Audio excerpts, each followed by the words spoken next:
A single gunshot shattered the morning in a quiet neighborhood.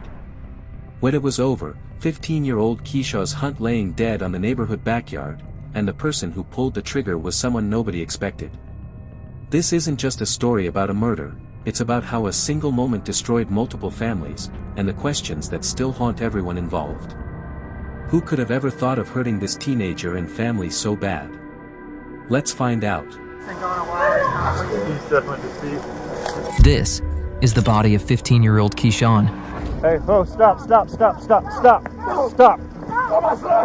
at me. Look at me. And this is Keyshawn's father. And by the time Keyshawn's father knew anything was wrong, his son was already gone. No, please stop, man. Let's take you. We're gonna take you over here. 1 minute, his 15-year-old was out living life like a normal teenager. But then, police were asking questions nobody should ever have to answer about their child. This is not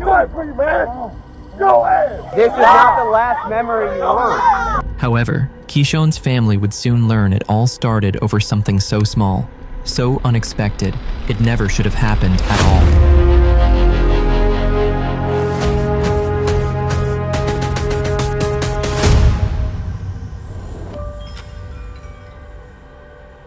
In the morning hours of December 3rd, 2020, around 9:30 a.m., police in Athens, Georgia received several calls about gunshots echoing from a wooded area behind a quiet neighborhood on Westchester Circle. When officers arrive, they find 15-year-old Keyshawn lying behind a fence at the edge of the woods, suffering from multiple gunshot wounds.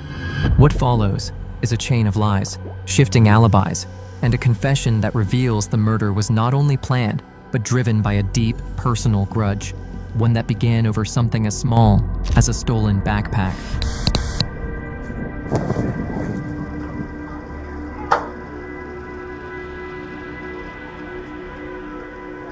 Kids gone?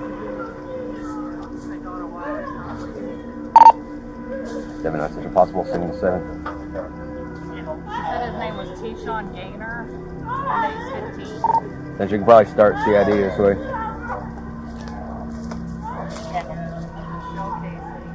Yep. It looks like it's a bit more. I mean, there's graves. That could just be, that's just graves right there. Yeah, and I got tape. And it looks like that might be an exit right there. Yeah. I've got a whole roll of it in my trunk. I'll stand by here. Hey, no. Stop. Right behind the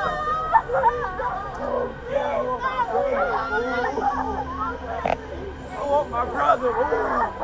No, my brother.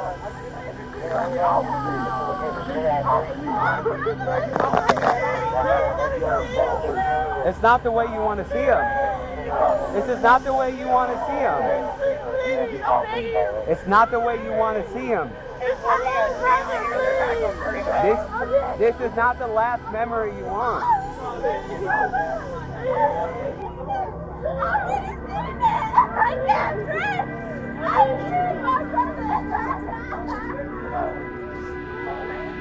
Let's get some tape up all the way around. Hey man, he's behind the fence, man. It's not the way you want to see your brother for the last time, okay? I have to see my brother. It's not the way you need to see him. No sir, do not go back there. My brother is, bro. Behind the line, let's get him behind the line, right? Just step back. I don't know who your child is. Oh no, bro. Come on back up here. I gotta find mine.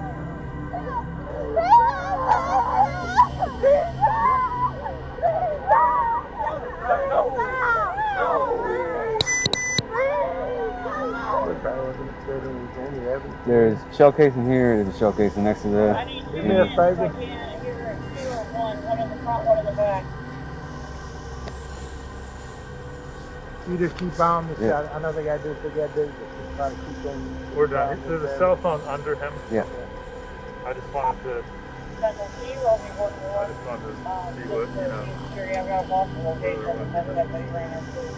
Watch out for that shell casing right there, you see it?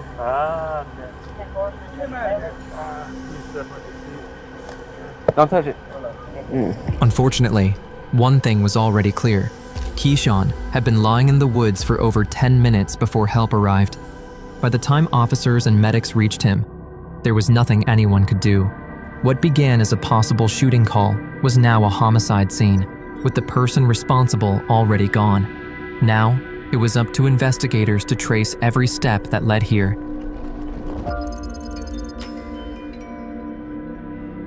Officers wasted no time searching the area, looking for anything that could bring them closer to identifying who was responsible.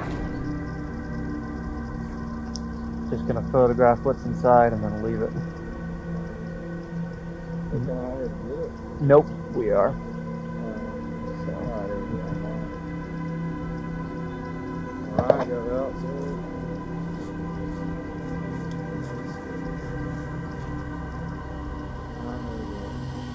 White iPad, black and mild, black ski mask type thing, some kind of camouflage cover. Oh, I've got what is that, a Georgia EBT food stamp card to Kenya's Yerby, down in the bottom. While officers searched the woods for evidence, word of Keyshawn's death began to spread through the neighborhood, and just as quickly as the story reached the streets, it reached Keyshawn's father. The moment he learned what happened, his reaction was exactly what officers would expect from any father who has just been told his child is gone. Hey, folks, stop. Okay. Come on. No, please stop, man. Let's take you. We're gonna take you over here. Come on. They're over here. Come over here. Sir. Come over here. You cannot. You want us to find out who did this? I need to see it. Look at me. I need to see it. Look at me. I need to see it. Look at me. What's your name? I need to see it. What's your name? I need to see it. What's your name? Man, look. What am I signing there? Come this way. Come this way. Come on. What am I signing? For your rest. Come on, look man. at me. Look at me. For the rest of your family. Where is he? Look at me. Look What am at I me. signing? Sir. Look at me. Man. For the rest of your family. Okay? Calm down. Why y'all holding? And come with me. Get off my dick. There you go. There you go. The only thing officers recovered from the scene was a single backpack. No one thought much of it at the time, but that small detail would later reveal the motive behind Keyshawn's murder. And then some other clothing items. I see a lighter. We got some cologne in the side pocket. Victorious.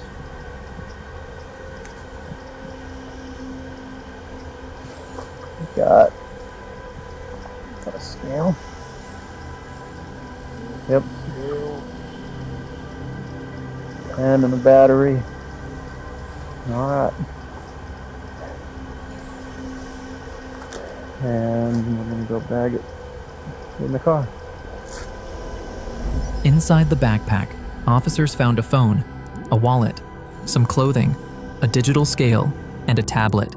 But one detail stood out immediately. There was no cash in the wallet, even though it was clear there had been at one point. The backpack was collected and sent to be processed for fingerprints and DNA. Meanwhile, the scene outside the tape began to shift. What started as a quiet, contained investigation was now becoming increasingly difficult. What do you mean? Stay behind the tape. Wait, man. Wait. This is father, just so you know. No, man. No,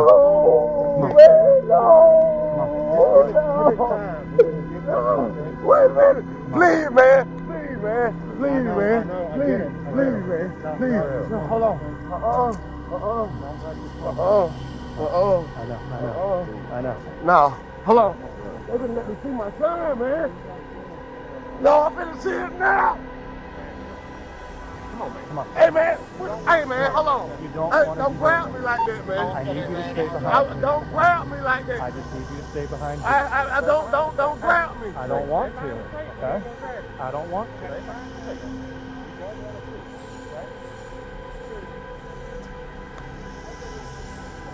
Hey, Black. She says she's trying to get them on the phone to get grandson over here. That's what she said. Stay behind the tape, man. Stay behind the tape. Stay behind the tape for me, buddy. My brother, move. I can't allow that. Yes, you can. Move. Move. Come on, come on, come on. Move. No, please. That's my son. Hey, don't grab my son like that, man. We're not grabbing him. Hey, don't grab my son like that, man. Don't grab my fucking son like that, like I said. And I know you. Hey, get the fuck out of my motherfucking son, man. Fucking touch me, man. Fucking touch me, man. Especially your ass. Don't you fucking touch me, man. Your ass. Fucking touch me again. Especially your ass.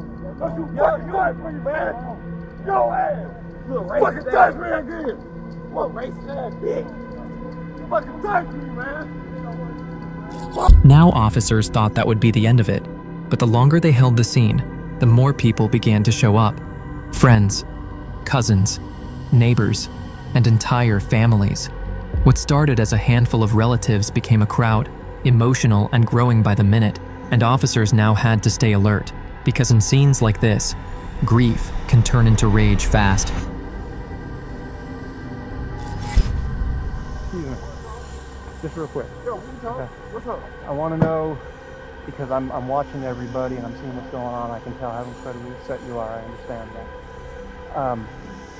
Seems to me like you might have some information that can help us. You said he went in the house on the corner. We got that much. Okay, well, y'all better find out a little more before I do. Well, let me ask you this. Do you know anything about who might that be that lives there, stays there, drives any vehicles from there? This is my cousin in my house. Okay. We are watching that house because we also got word that he left that place, okay? But that's why I'm asking if you know anything else. They is just as much dangerous as he is. Just know that. I'm telling you to your face. If you know anything, please tell us. I know they in just as much danger. If you find out anything, when you hurt man, you hurt yourself. I understand that, and We that's ain't why got nothing we're to talk out about. here. That's what I know. I know my auntie just told me. If you find out anything else, please share it with us. Okay? That's all I'm saying. Oh, God. Okay. Come on over here. Come on over here. I don't know anything right now, but go ahead and sit on the front of my car for now. Do you know her in the camo? No. Stay right here for me, okay? Right here. Stay right here for me. We don't know. I need to talk to my mom. Hold on. My mom. Hey, 7-7. This is. Oh, no. Please tell my baby okay. Where's Lieutenant? Where's Lieutenant? Okay, I don't know anybody's names or anything at this point, but this is Keyshawn Gaynor's mother. Okay. I don't know. I haven't been down there. Once the crowd began to settle and the initial shock faded, officers took the chance to start asking questions, asking if anyone had seen anything at all. But then, one woman stepped forward, Eugenia. She was the only witness, and what she had seen would become the first thread that detectives could pull to start unraveling this entire case. Let me just see if I can summarize. So you were out here in the back, and you saw, or you heard, it sounds like some shots, and then you saw someone come from the woods and then enter this apartment. He came out the back door here on the right hand side. Can you describe that person? Okay. Just tell me, you can. Would you be able to recognize that person again if we showed you some pictures? I'm not sure. I can't say because, like I said, he was leaning, and I saw mostly the side of his face, and I saw his face when he came out. But did you see his hairstyle at all? Well, it's like the little twist up things. It wasn't like locks or anything, but he had been twisting it. You know how they wear a nappy. Yeah. And then he went in here. How long was he inside? Less than 5 minutes. He wasn't in there that long. Just maybe long enough to get somebody to take him wherever he was going. Because he came out the back door, he had taken off the hoodie. Do you know who lives here? I don't know their names. So he took off whatever he had on and changed? Except for the jacket. He opened his jacket up and took off his hat. That's pretty much all he did. Did you see him with a gun or anything like that? Yeah, it looked like a gun. That's what I was telling him. He had something metal in his hand. He was putting it in his pocket as he was coming across. Through. Okay. Do you know the people here? Do your family members here? Because it seems like they're going straight over there. Other than waving, they're going straight over there because we were all talking about what happened, so they know that the guy went there. The guy who came out to give him a ride. Now he's there all the time.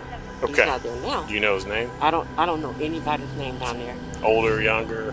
He's an older guy. Older guy. Not as maybe not as old. 15. Now it'll be back unless he decided not to come back because he knew what was going on. But he's normally down there. What kind of car? All I could say was an SUV. It was a dark red color. Dark red? Yeah. Now, is this guy, is he Latino, black, white? Black guy? Okay. Are there some Latino guys that live here? I haven't seen him. That red SUV, you said they work on cars. Is that one that's usually here, or is that one that he could be working? What Eugenia told officers would become a critical turning point in the investigation. She said she saw a man come out of the woods and walk straight into a house just a few feet away from there.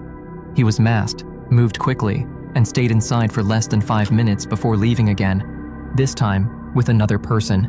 That house and the people inside it were not strangers to this case.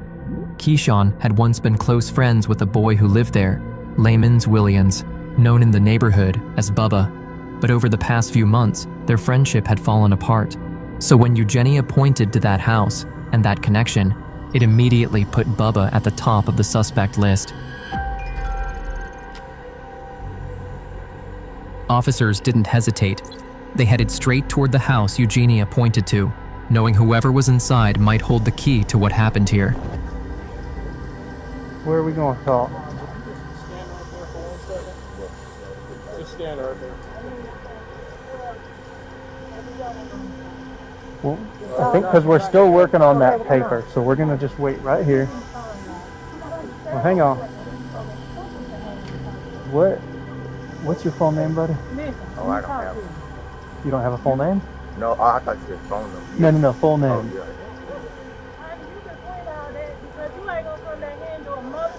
Not at all. Ma'am. So you can keep ma'am, your this ain't helping at all, okay? If you want to. Okay, whatever. You can keep shooting your fucking thing if you want to. Let's step to the front. This isn't going to work because you're not going to help anything. Go through the house. No, we'll go. Bubba ain't did shit. No, the fuck he did. Come on, Bubba. Wait, don't. I ain't did. I'm escorting you around front. We'll come around the front. You ain't got to go through no front. Go You around ain't the got to be side. scared. Don't listen to them. If you want to clear his name, let's go to the front. We're going to walk around to the side. They're not going to sit in the front. I'm worried about them because I don't want to get shot in the back because whatever's going on. Yeah, I bet you heard it, though. Hey, no. You know you ain't did that, so don't worry about it.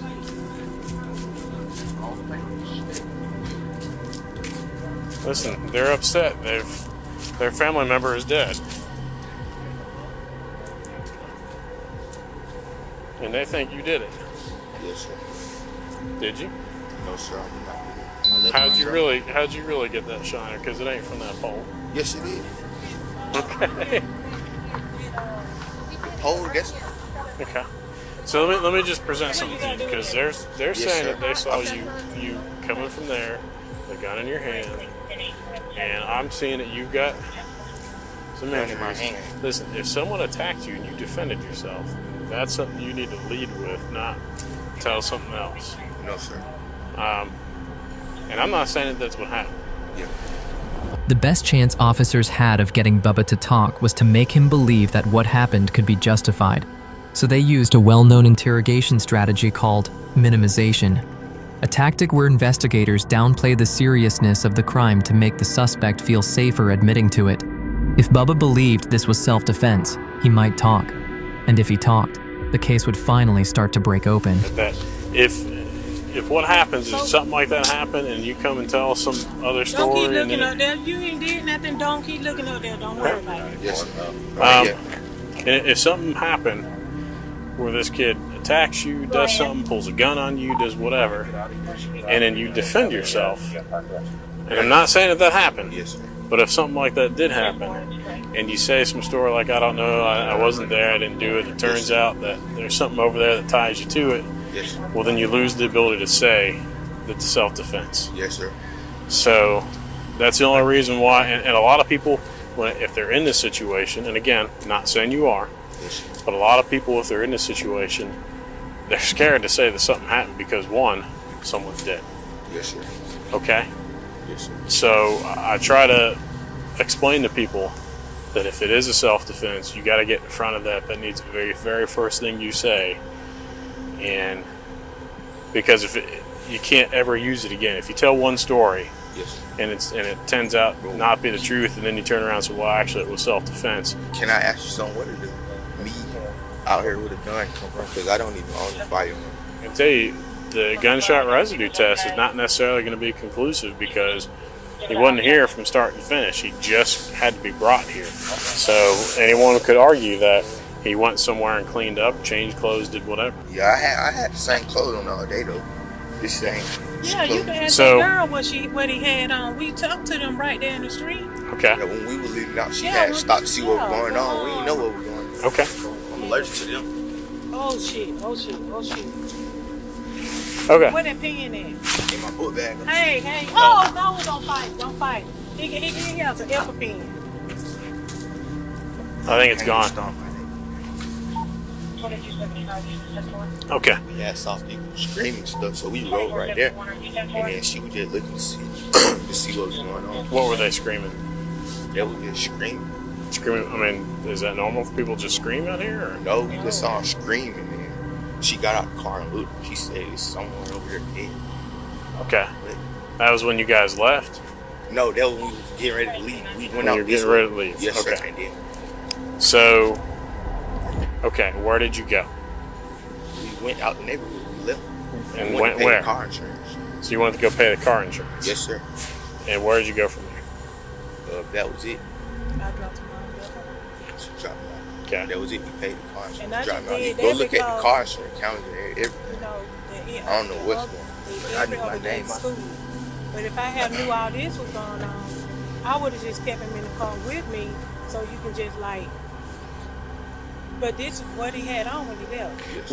Where did you get dropped off in Bethel Homes? I got dropped off inside. Okay. And which car were you in when you went to Bethel Homes? You said which car? You said which car? Yes. I was in her. Which car? Gold. The gold one right there? Yes, sir. Okay. So that should be able to be seen on the Bethel Midtown No, cameras. I didn't drop him off. You got to tell them exactly on the where I side dropped. gate. I didn't drop you off Side inside the gate. I dropped. Well, whatever. Okay. I need you to step over there with him, and I need to talk to him. Well, if you feel like you don't want to answer no questions, because I wanted to be right here with you. Well, Okay. I don't feel comfortable out there. Okay. The other part of Bethel. Well, What, 80? I'm gonna tell the truth. I dropped you off in Parkview to go to a little girl house. We didn't go there. Okay, so now we're having a totally different He story. ain't did nothing else. I promise you. Well, why wouldn't you say that? Because I didn't want to, be like grandma dropping him off at the girl house. Let me explain something to you. Let me be very honest with you. If you did this, your safest place right now is with us. I've already caught both of you in at least one lie, probably more lies. Quite honestly, if you walk away from here and you did do this, they're going to kill you. Straight up. That's going to happen. So your story has changed. And here's the problem. Witnesses saw you. Yes, sir. Where they saw me at? Going into your house and then leaving. And you have got injuries to your eye that don't line up with that thing falling over on you. That thing fell over. I can go I understand what you're saying, but So you're trying to here's say I'm lying? I'm trying to say that if you did this, you need to be honest about it. No, sir. People make mistakes, and This is the most serious situation of your entire life, now and in the future. I can pretty much guarantee that. Eventually, officers brought Bubba back to the station for questioning. They needed to know whether he was involved, and more importantly, how much he was hiding. The interview didn't go the way they expected. Bubba denied being part of the shooting. There was no gunshot residue on his hands, no eyewitness placing him at the moment of the gunfire, and according to him, he wasn't even there when the shots were fired. But then he said something that changed everything. He told officers that there were 2 people in the woods with Keyshawn that morning. He wouldn't say their names yet. But now, detectives knew one thing for certain. Bubba didn't pull the trigger. but he knew exactly who did. While Bubba avoided naming the suspects, officers moved to the one person who had no reason to hold anything back: Keyshawn's father. He said he already knew who the two people were. The only thing left was to say it. The two photos that you gave me, KT and Tyrell, where did you get those photos? They were sent to me. By who? Just different people. I need to know who. One of the things that we have to be able to do before we can take certain actions is we have to be able to explain how we know things or how things happened. Yeah. And if we can't do that, then it's all... And this may be the difference in something we may be able to handle right now, or not being able to. What are the names? Excuse me? Just who? What are the names? One name is Rico. Which one did he give you? Rico sent me KT. Any idea what Rico's last name is? No. Okay. And the other guy, he was out here in the yard, and he was saying that his nephew knew who the guy was, and he sent me a picture and told me to ask my son if that was the guy. Right. And I showed it to my son, and he said, yeah, that was the guy, so I called him back. But I don't know. What? I don't know what his name is. He was sitting out here in the yard. Like your son did identify him as the same though? Yeah. Which son was that? Now officers finally had two names to work with: KT, also known as Kenyas Yerby, and Tyro, also known as Daquan Faust. These weren't new faces to law enforcement. Both were known in the neighborhood, both connected to Keyshawn, and both had history. But a name is not evidence, so detectives prepared a photo lineup that very next day and went to Eugenia, the only witness. And officers realized if this wouldn't go the way they expected, the case would go cold. So in a moment, I'm going to show you a group of photographs. This group of photographs may or may not contain a picture of the person who committed the crime now being investigated. And it's just as important to clear innocent persons from suspicion as to identify guilty parties. Whether or not you make an identification, the investigation will continue. Now keep in mind, hairstyles, beards, and mustaches may be easily changed. Also, photographs may not always depict the true complexion of a person. May be lighter, may be darker than shown in photographs. Pay no attention to any markings or numbers that may appear in the photographs. Yeah, it wasn't that much kid. He was more of a stocky fellow.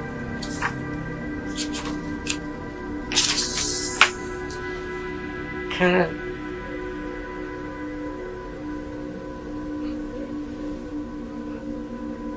And remember, I'd say hairstyles, all that stuff, very easy to change. I'm gonna go with this picture. It seemed to me like it was more like this guy right here. Okay. If that's the picture that you feel like you saw.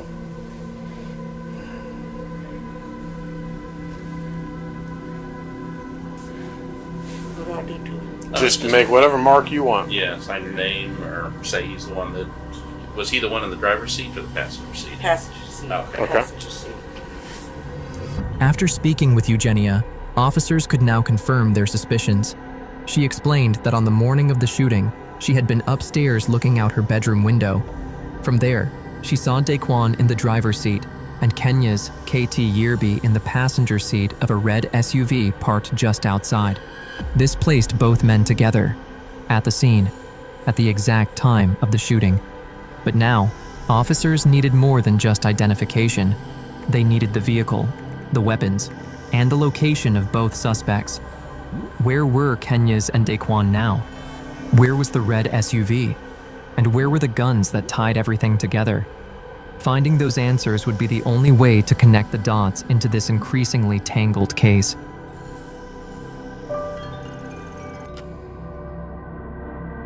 Now officers had two primary suspects, Daquan and Kenyas, and they knew they needed to move fast. 2 units were dispatched at the same time, one to Daquan's residence and another to Kenyas. Search warrants were prepared, but there was no telling who or what might be inside. So officers approached both properties, ready for a threat. Are you Miss Monty Brooke? Yes. Is there a Mr. Yerby here?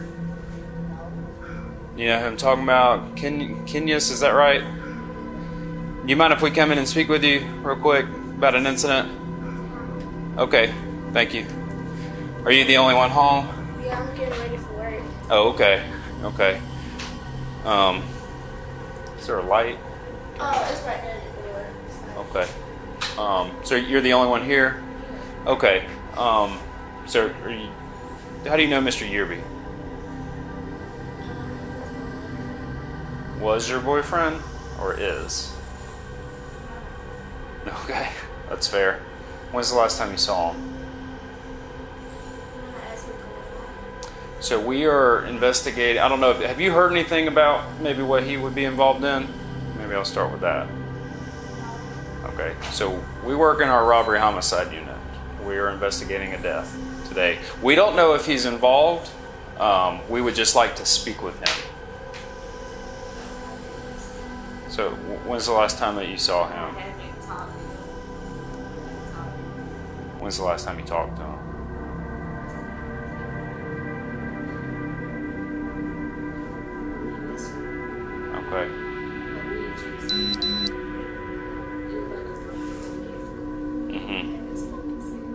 Okay. Okay. So you haven't seen him today, haven't heard from him, haven't communicated with him on social media. Okay.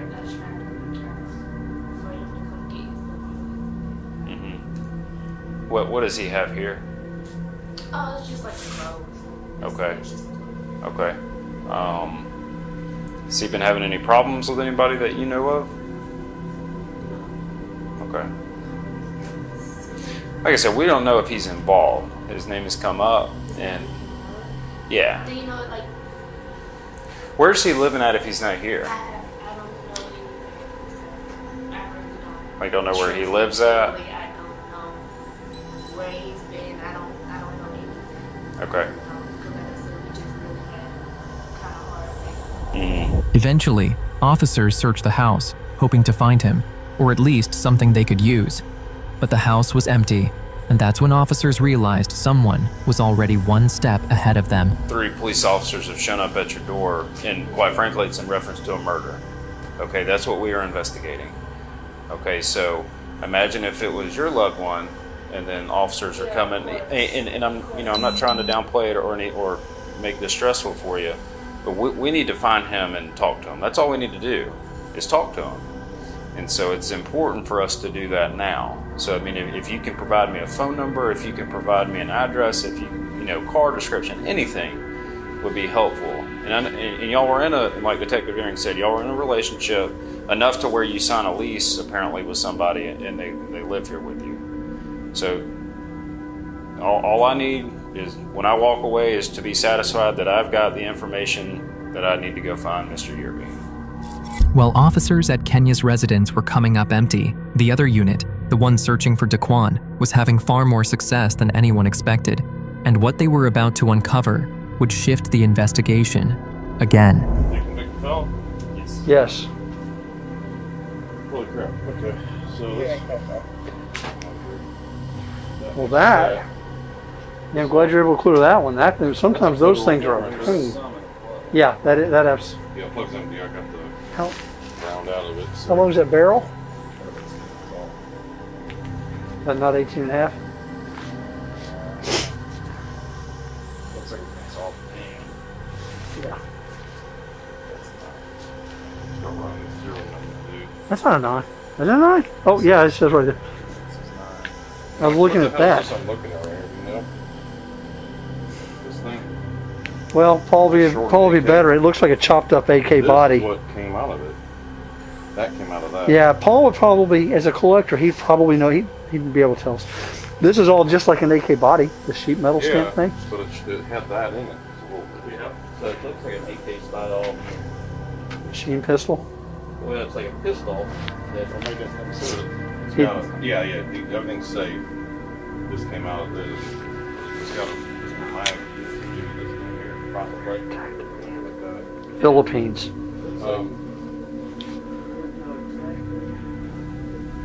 What officers found next changed the direction of the investigation. Inside the property, they didn't locate just one weapon. They found multiple firearms. Now, in Athens, Georgia, owning guns is legal, but only under strict conditions. The guns must be registered, the owner must be eligible, and the firearm must be stored and possessed lawfully. And every one of those weapons was found inside the home of Raven Bennett, Daquan's girlfriend, which meant only one thing.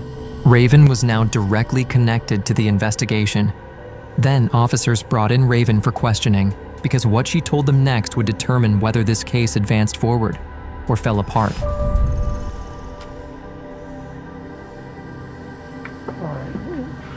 All right, Miss Bennett, that's good. Just right inside here. All right. I need to ask you about the firearms you have in the house. What firearms do you have here? All right, what firearms are here? Are there any firearms here? If there are any firearms, do they belong to you? Who would they belong to? If so, my child's father. Who is on what? All right. Have you ever seen him bring a gun here? No. Let me rephrase that. When's the last time you saw him bring a gun here? I don't see him. How long have you lived in this apartment? Almost 2 years. How long has he been in jail this last time? You said how He long? was in jail for a while, I know. How long was he in for? I think the last time he went to jail, he was probably locked up for like 2 months, I think. 2 months. During that time, did you store anything for him? No. Did he put things here before he left? No, not that I know. Well, okay, in your children's closet, are you aware of everything that's in the kid's closet? I mean, it would be you would know what's in your kid's closet, right? It should be closed. All right, when did he get out of jail? Well, I do know that he had just got locked up probably like about 3 or 4 weeks ago. Okay. That's the most recent that I know. All right, when's the last time he left anything here at your house?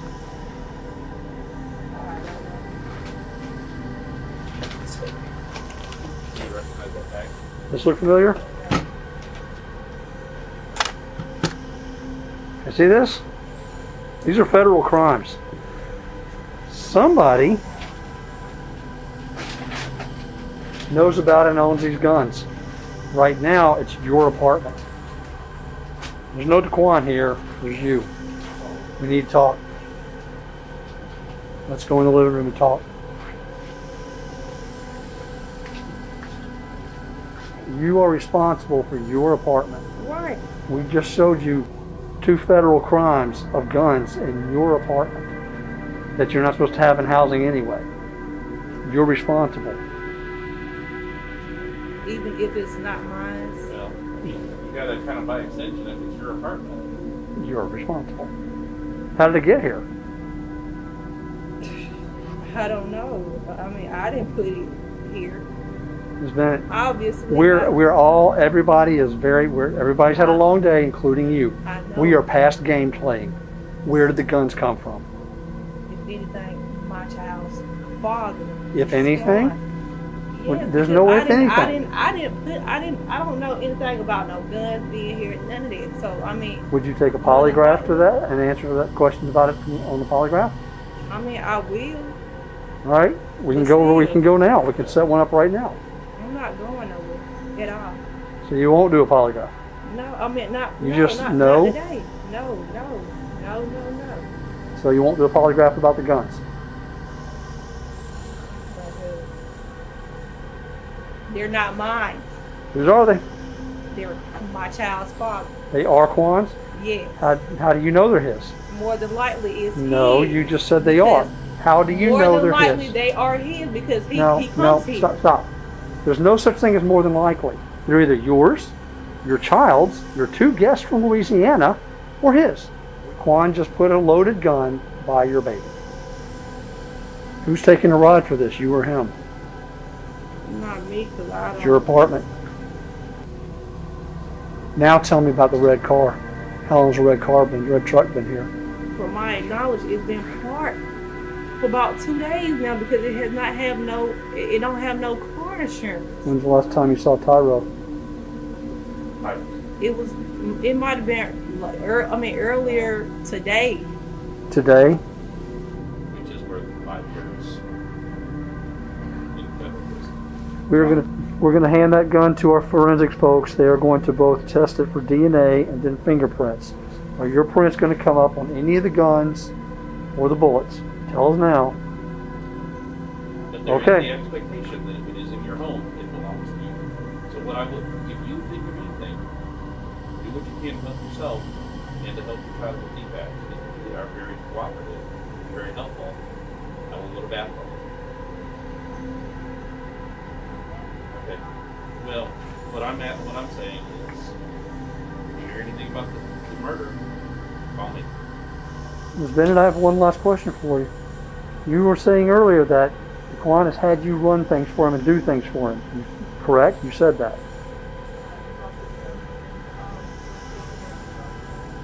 Well, my understanding, as I was standing right there, was that he had you do other tasks.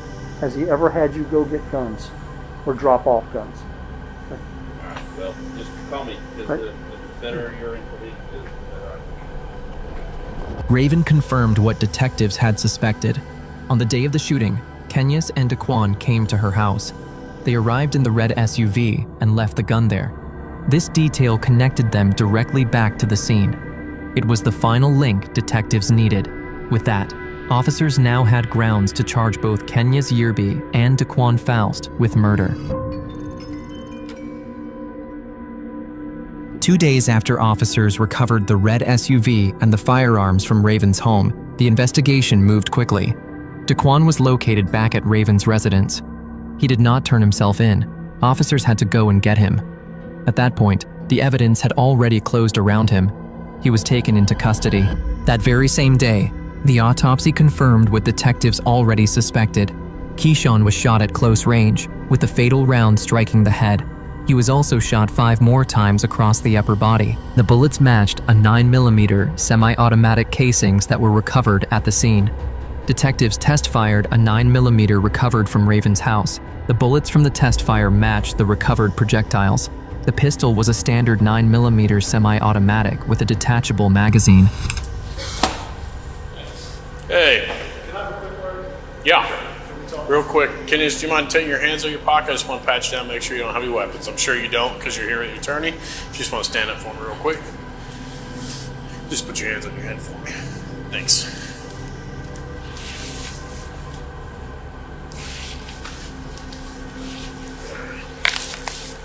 All right.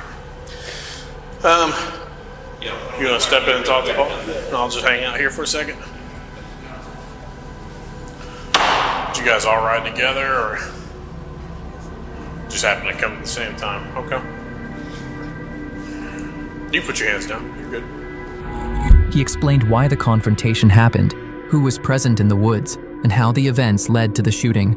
In doing so, he unintentionally dismantled every false alibi he and the others had tried to build. The hidden firearm, the movement of the red SUV, and the attempts to distance themselves from the scene. All of it became clear the moment he spoke. By providing details only someone involved could know, Keyshawus effectively confirmed his own role in the murder, as well as the involvement of those who helped him afterward. During questioning, Keyshawus explained why the conflict happened. It went back to the backpack officers recovered at the scene. Inside were a phone, clothing, a scale, and personal items, things that didn't hold much value on their own. But what mattered was what was supposed to be inside the bag. According to Keyshawus, the bag originally contained cash and pills, and Keyshawn was believed to have taken it. That accusation turned a normal disagreement into something personal. Now that officers understood why Keyshawn was targeted, the next step was understanding who carried it out.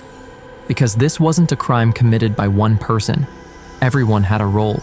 KT was the one who believed Keyshawn took his bag and decided he had to handle it. Daquan was the one who drove, the one who didn't need an explanation, just direction. And Raven was the one who helped after the gunshots, hiding the SUV and the weapon like none of this ever happened. Once the full story was laid out, the charges fell into place quickly. Keyshawus Yerby was charged with murder. Daquan was charged with felony murder, aiding and abetting, and possessing a firearm during a violent crime. Raven was charged with hindering apprehension and tampering with evidence, and Bubba walked away without any charges.